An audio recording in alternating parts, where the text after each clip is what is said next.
Welcome to What's New in AL 2023 Wave 1, the Hacker Edition. Hey, I'm Eric, and it's late night, it's pitch black outside, so it's the perfect time to dive into what's new in AL for runtime version 11, aka BC version 22, aka Business Central 2023 Wave 1. There's lots of names, lots of versions. Anyway, all of the above, that's the one we're going to look at. And going to do the usual thing here, so you better make sure that you hydrate, and because not going to be the shortest video on the channel, but I'll try to walk through what's new, and then as usual fire up the old decompiler and look to see if there's stuff inside AL and Business Central development that Microsoft forgot to disclose. It's gonna be interesting. So let me find that one, and I think we will start here. So this is the official list. So let's walk through that. So we have the very first thing is the AL Explorer and AL Home, and AL Explorer is a new thing. You can hit it from here. You can get it from different ways. So this one will show you what objects are in your app and in the current symbols loaded, which is a very important part of that. You won't get stuff from anything unless it's part of your project. So this is still not comparable with what you had in Nav if you think about the object designer Nav, where you saw everything that's in the system, unless you make a reference to every single app. But you can use this to get to the source. You can use it to run an object from here.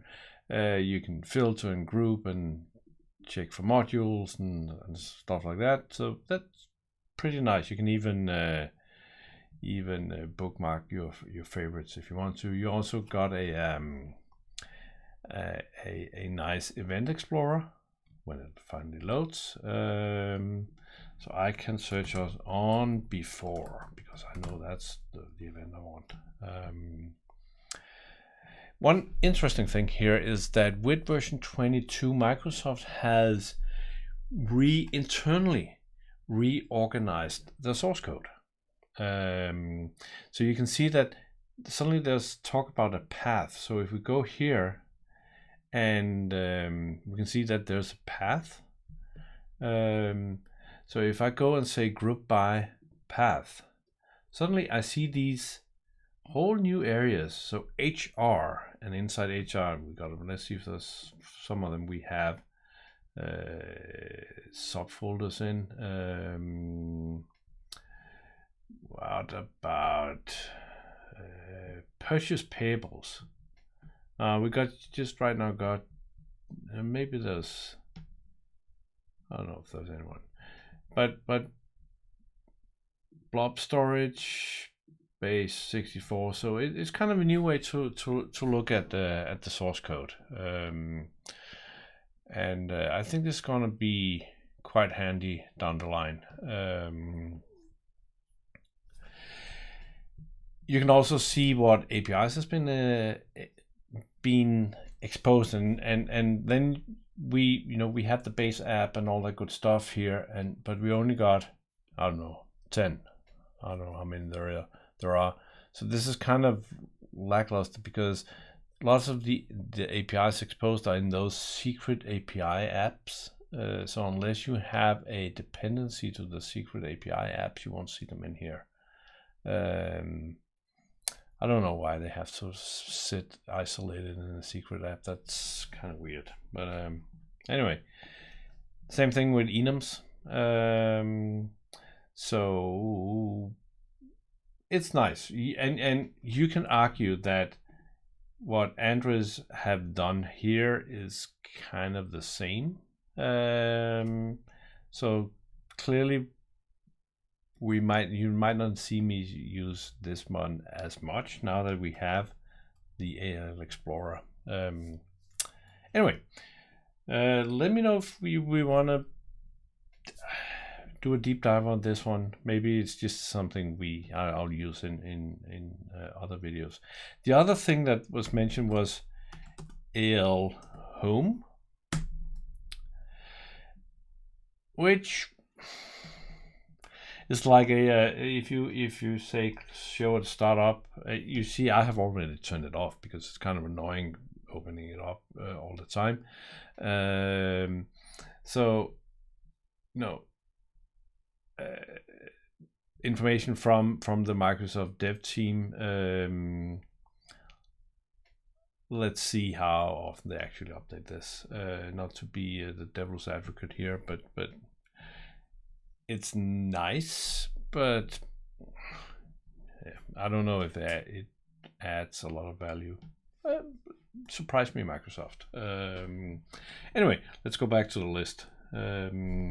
So that's kind of the new, very visual new thing in dev, and you could say that the especially object the AL Explorer was something that should have been there from the start, and you can see that there's lots of third-party apps that are doing some of this now, and Microsoft are late to this, but better late than ever.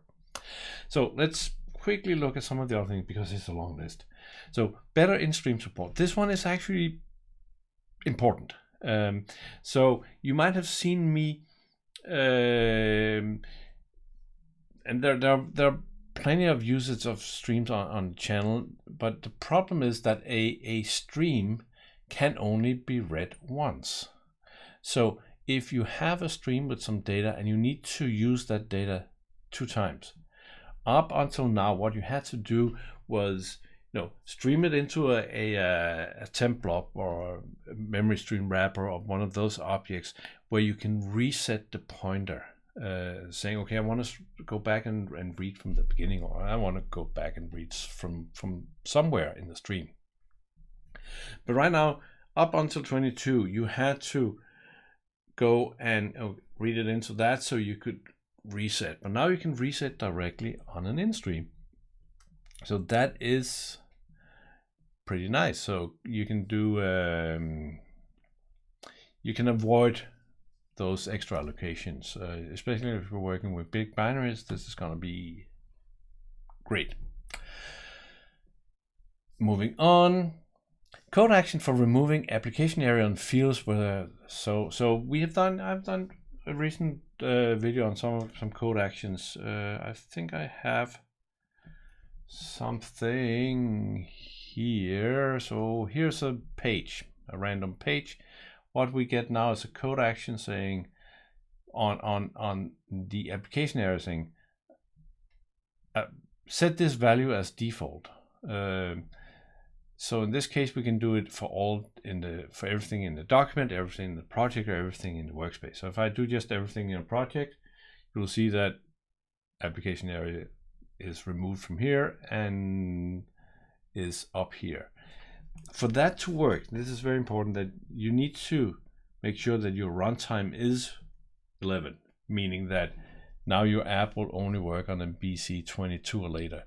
So if you want this to, I don't know, maybe it works on 10. Actually, let's try on 10. It might just work on 10 because it should work on 10. It does work on 10, yeah. But if I do 9, it's gone, right? So 10 and up. Okay, moving on. Next, code navigatability on event subscribers. So this was kind of weird that if you did an event subscriber, then the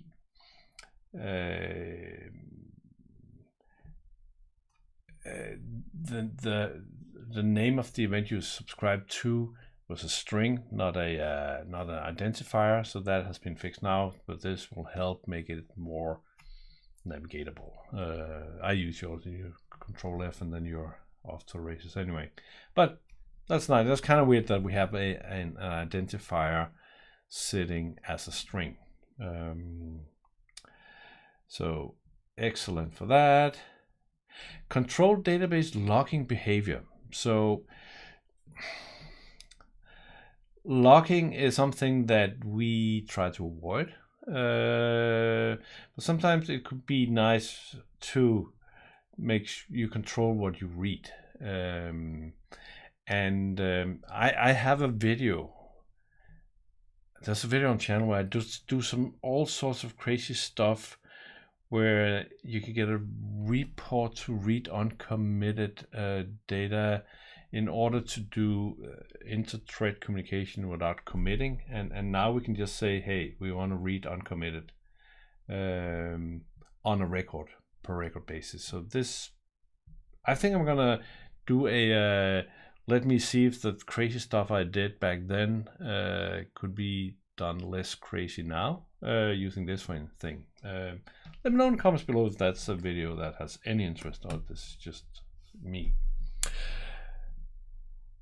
Anyway,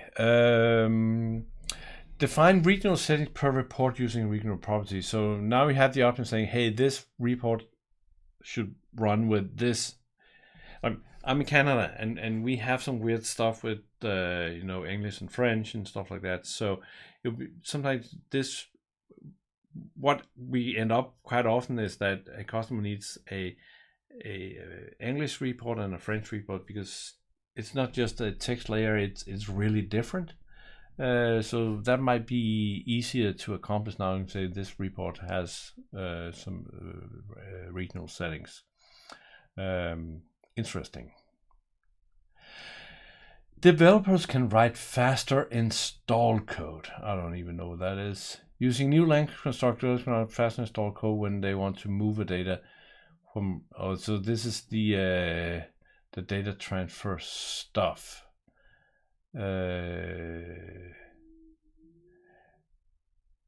Using install.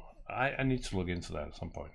Let me know if this is interesting. I have no idea right now. But having to write a loop. So this is with faster install code than upgrade. I don't know. Perhaps interesting. Folder path for control add-in resources.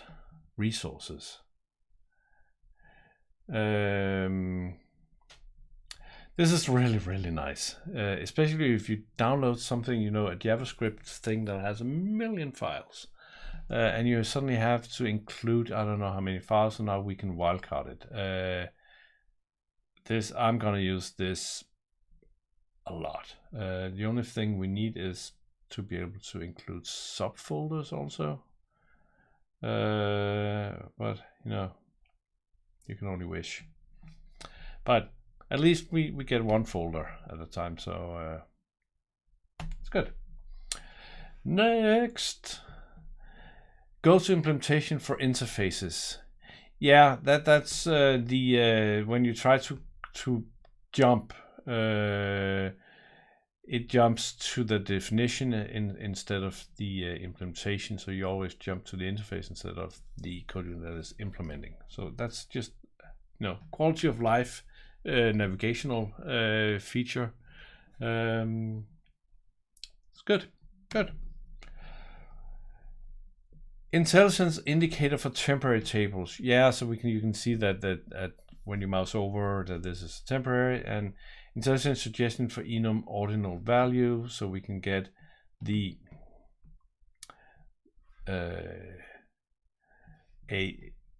when defining a new enum. It will suggest the enum value. That's fine. Iteration with for each on text variables. So that's kind of interesting.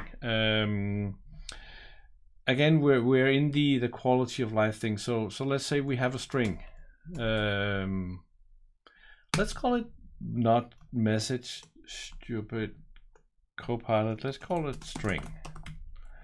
And then we can do C for char.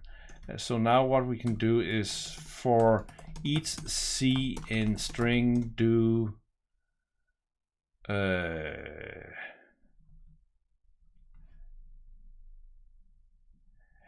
so, and you know why we cannot do this? Because I think we set this one to 9, so we need to go back and set this one to 11 and see if our code now works.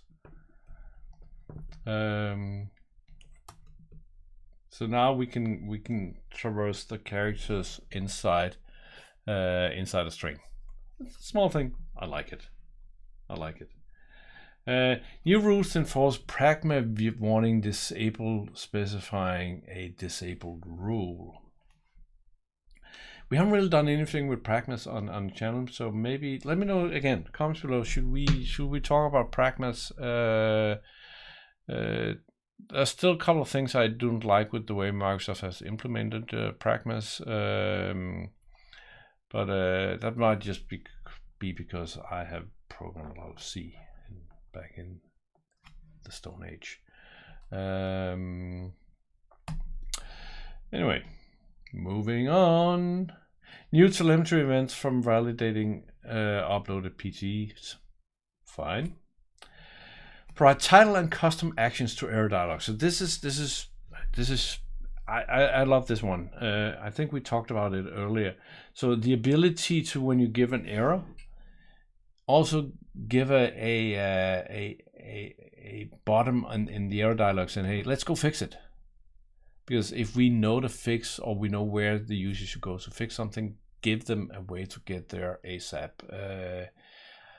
I have a lot especially in the simple object designer, because we have dialogue saying, hey buddy, you have done this and this, that does not compute and will give an error when trying to deploy the app. So we might as well, do you want us to fix it for you straight away? Sure. And then we could just click on this, fire up something that will fix what it is. So there will be a video on this soon.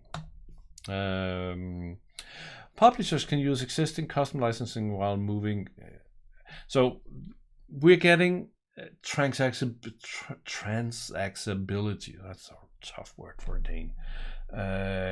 So if you publish your app to Appsource, your users can pay Microsoft. It goes into your license, and you get some money from Microsoft. You get all the money from Microsoft, and there are stuff that needs to work to support this. Also, because there's thousands of apps now, and there needs to be a way from what we have now with every app has its own license model to onboard the Microsoft model.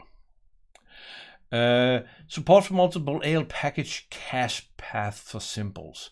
So this is especially I think this was born out of the base app development thing, where you need to tell that, hey, there's packages somewhere else also.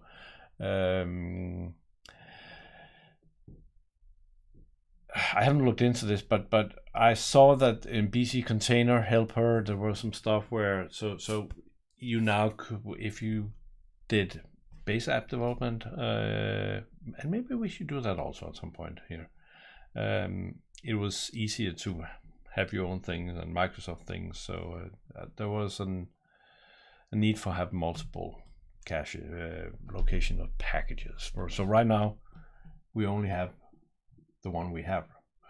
Well, right now we have more, but we used to only have one. Support for overriding the public web server server setting on premises. Sure. URLs in included rule sets. So if we include a rule set and you get an error, you will I was thinking there was something else. It's not that. it's so that we don't have to. So if you have your rule sets in a shared spot, you can have it there rather than you have to copy the rule sets to every single project all the time. That is cool. I think I'm going to use that actually. Yeah, totally going to use that. Deploy hotfixes for all Appsource apps.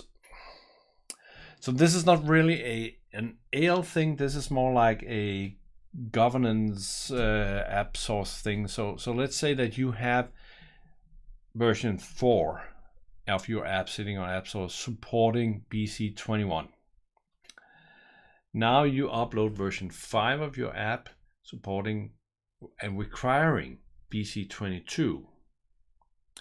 But then before everybody is on 22, because that takes a few months, and suddenly you need to do a hotfix of your version 1 of your app, or version 4, version 5. I think that was what I was saying. So now you can upload a version 4.5 that is running on BC21. So you can actually upload an in-between version, so those who are not yet on 22 will get offered the updated BC21 version of your app. Actually very nice, and depending on how you do development and version dependencies in your apps, this might come very handy and enables app developers like me to quicker support BC22 version, because the reality is that even though every tenant is updated every month, that's not actually the case. I at some point I with the simple object designer I used something that came in 20.4. I needed an object that was added to the system application app in 20.4. So I made a dependency saying I need at least 20.5. And this was like in the middle of 21. And so, okay, that's okay. By now, everybody is on 21. And then so many installations did not get my updated app because they were still on 20.1 and so on, and that was kind of annoying, at least for me, because hey, suddenly I had some folks that were left on an older version, and I couldn't do anything because I already deployed something with dependencies on your stuff, and yeah, that was problematic. So for a select set of us, this is a good thing. AL Go for GitHub, sure, that keeps evolving. There's a video on the channel on that already, and I think I'm going to do a follow-up because this was like version 1 I reviewed, and lots have happened since then. I now actually in a simple object designer supports AL Go, so you can get you can develop with the simple object designer and deploy with AL Go if that's how you want to roll. Attach your AL debugger to active session or next session. So we have been missing this, saying hey, we want to debug that session. We can do that now.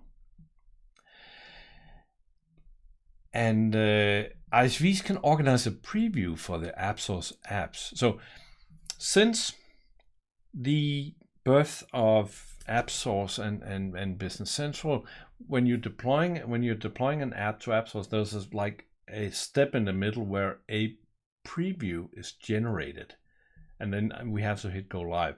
And the only thing that preview is that we can see the listing of the app and see that, but it's not a true preview version of the apps. And you can say, hey, go try the preview version. You can tell the customers, hey, there's a preview version. You can try that out. But I believe that is what is coming now. Yeah, here's the famous thing I've been talking about.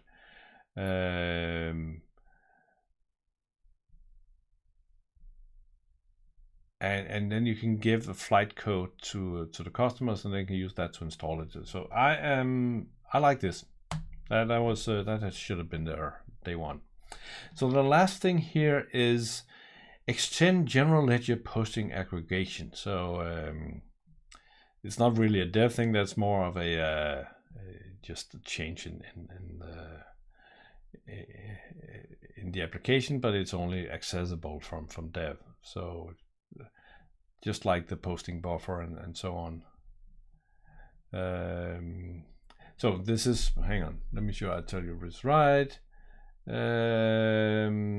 This is the replacement for the posting buffer. Maybe we should do a video on that one. If you want a video on that one, let's talk. Anyway, that's kind of the list. So what I did somewhere else, I think I did it here, was that I have taken the DLL from Microsoft and run it through the decompiler. So this is the language. This is just the language. This is not all the Intellisense and all that good stuff. So now we're just going to take a quick peek in behind the scene and see if there's stuff that Microsoft have not documented.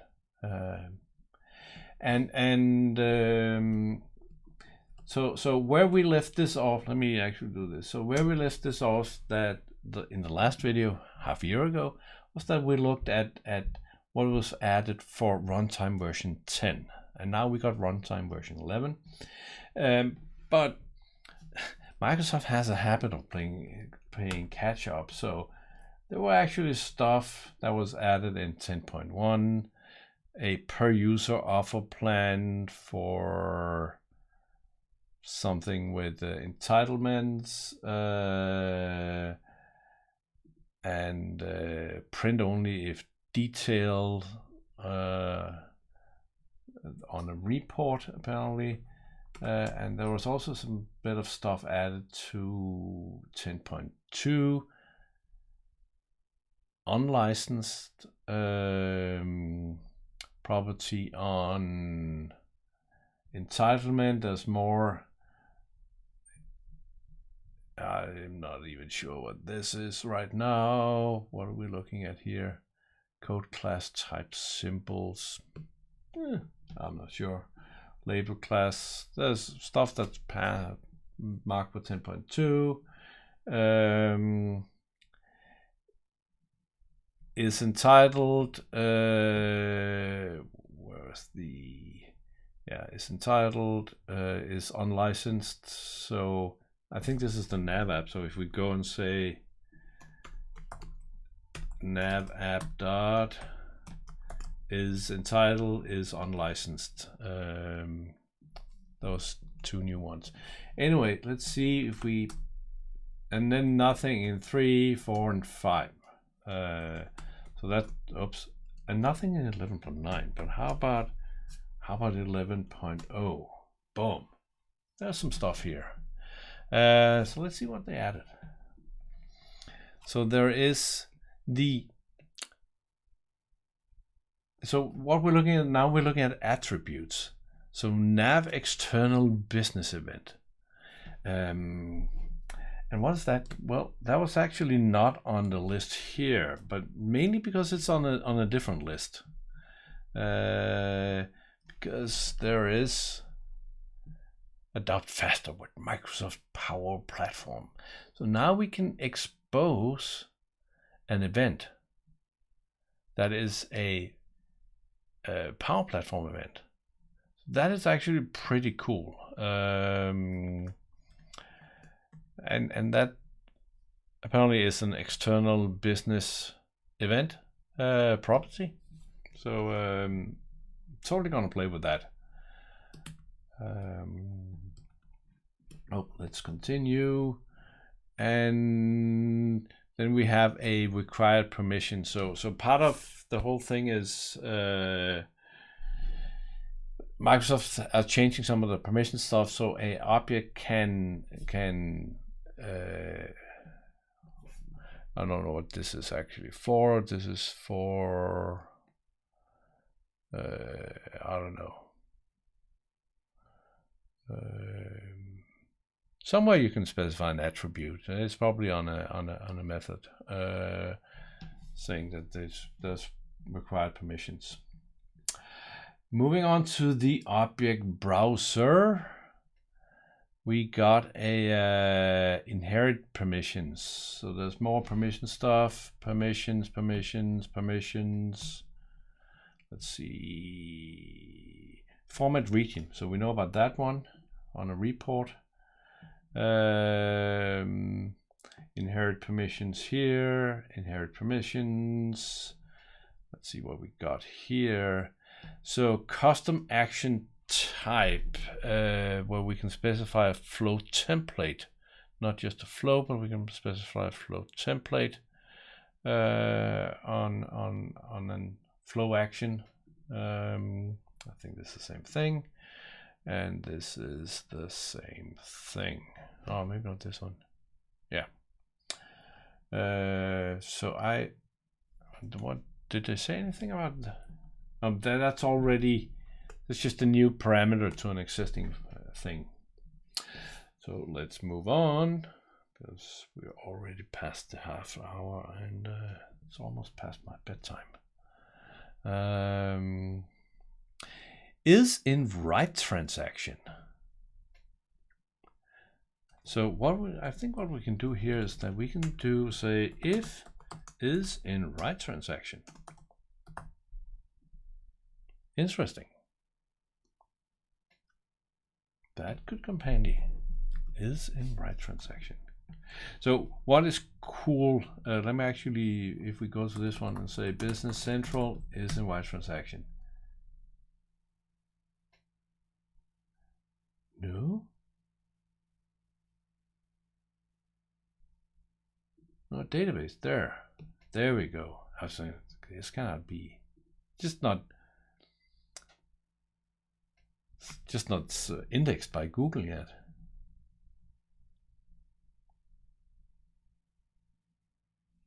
Huh. But interesting, yeah. Wait, let's move on. Error class, we talked about the there was the ability to create error actions. So we need to specify what is the method and the title and the caption. That's very good. In stream, we talked about being able to reset the position. We talked about getting the position, and the length. So that's in stream. That's very good.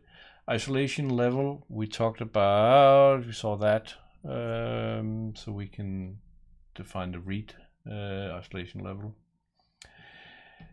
Media class, there's a new function called find authors. So on a media, we now have the ability to go and look, see if there's orphans.